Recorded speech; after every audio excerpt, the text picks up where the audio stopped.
বাংলাদেশ এবং শ্রীলঙ্কার দুই টিমের আমরা যদি 11-এর কথা চিন্তা করি, বাংলাদেশের আগে আপনার কাছে জানতে চাই কেমন হওয়া উচিত।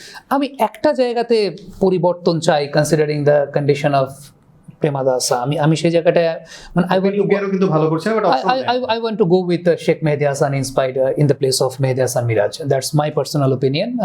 কারণ T20 ক্রিকেট যখন আমি বলছি সেই জায়গাটাতে ওই কন্ডিশনটাতে শেখ মেহেদী হাসানের ওভার স্পিন করার দক্ষতার জায়গা আছে এবং you always have the possibility to get the best out of it. Even if it's Nasu Mohammed, then it's also going to be a positive. Exactly. আমার কাছে মনে হয় যে ইভেন এই ধরনের কন্ডিশনগুলোকে নাসুম ভালো হ্যান্ডেল করতে পারেন, এক্সিকিউট করতে পারেন বা ইউটিলাইজ করতে পারেন। সো অ্যাপার্ট ফ্রম দিস আমার কাছে মনে হয় যে আর কোনো চেঞ্জের প্রয়োজন আছে বলে মনে হয় না, এবং মানে উইনিং কম্বিনেশন আপনি সবসময় ভাঙতেও চাইবেন না, সেটা একটা বিষয়। শ্রীলঙ্কার ক্ষেত্রে যেটা আমার কাছে মনে হয় যে শ্রীলঙ্কা মানে তাদের তো ওই জায়গাটা নাই যে তারা খুব বেশি পরিবর্তন আনবে। এই মাথিসা পাথিরানার জায়গাটা এখন পর্যন্ত খেলে নাই, সেটা একটা জায়গা হতে পারে। ইভেন পাথিরানা যদি খেলে সেটা আমি জানি না সেটা it will be beneficial for Bangladesh or not, কারণ he is not in his best of shapes, সেটা একটা বিষয়। তারপর slinging action, exactly slinging action it's always very difficult for Bangladeshis to pick. কিন্তু আমি জানি না তারা কোনভাবে চিন্তা করবে।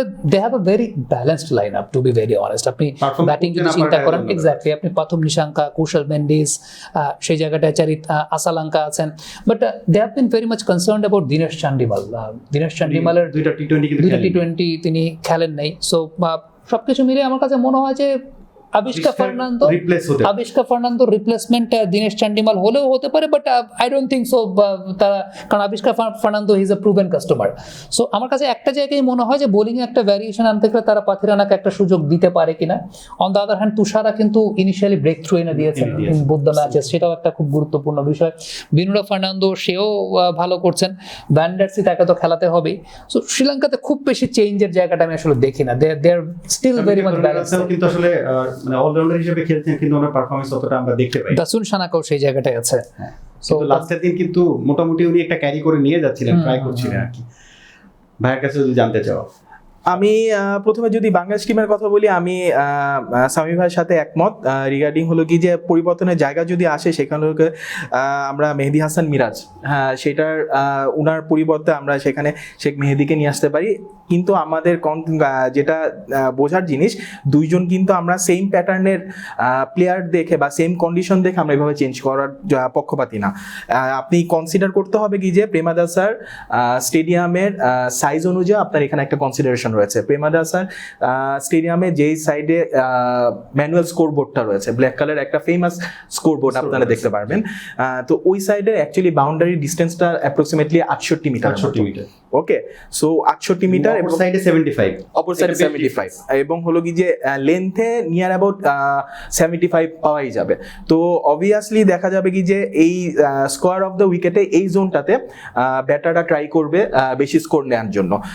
ভাইয়া অলরেডি নিজে অ্যানালাইসিসে একটা জিনিস দেখেছিল কি যে পাথুম নিসাঙ্কা এবং হলো কি যে আবিষ্কা ফার্নান্দো, ওদের হলো কি যে অফ স্ট্যাম্পের একটা স্পেসিফিক চ্যানেলে আবিষ্কা ফার্নান্দো যেমন ক্লোজ টু দ্য ওয়াইড এরকম একটা জোনে বেশ হেজিটেট ফিল করে খেলার জন্য। আবার পাথুম নিশাঙ্কা হলো কি যে একটা জোন রয়েছে যে জায়গাটাতে সে শর্ট খেলার জন্য কোনো ডিসিশনে আসতে পারে না, either front foot or back foot, এই জোনটাতে তারা প্রবলেম ফেস করে। তো যখন দেখা যাবে হলো কি যে এই জায়গায় একটা শর্ট বাউন্ডারির অ্যাডভান্টেজ তারা দেখতে পাবে, ওরা এই জায়গাটায় একটা ট্রাই করার অপরচুনিটি নিতে পারে। এরকম সিচুয়েশনের ক্ষেত্রে Sheikh Mehedi he will be advantageous option আমার মতে, সেটা অ্যাকচুয়ালি তারা চিন্তা করতে পারে। এবং যেহেতু প্রেমাদাসার স্লো টার্নিং উইকেটের কথা যদি কনসিডার করা হয়, Nasum Ahmed can be effective as well.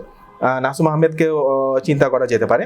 আর যদি শ্রীলঙ্কার কথা বলা হয়, অবশ্যই আমি অ্যাকচুয়ালি সারপ্রাইজ কিছুটা এখন পর্যন্ত পাথিরানাকে কেন খেলাচ্ছে না, কারণ হলো কি যে আই থট যে নুয়ান থুসারা এবং পাথিরানা দুইজনকেই একই সাথে খেলানো হবে।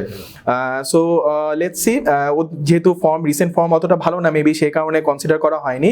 চামিকা কারুনারাত্নে উনি অতটা ভালো পারফর্ম করতে পারেননি, এবং হলো কি যে উনার অ্যাকচুয়ালি উনার পাশাপাশি হলো কি যে যে দাসুন সানাকা আছে, তা সে অত ভালো ফর্মে না হলেও তার উপর শ্রীলঙ্কান টিম আস্থা রাখবে। বড় স্ট্রেংথ হিসেবে ধরে ওরা কিন্তু আসলে অনেকগুলো অলরাউন্ডার নিয়েছে, কারণ আপনি বলেন সানাকা বলেন দুজনে কিন্তু অলরাউন্ডার। রাইট, তো অ্যাডভান্টেজ এবং হলো কি যে এক্সপিরিয়েন্স অনুযায়ী তারা প্রায়োরিটি অবশ্যই দিবে দাসুন সানাকাকে।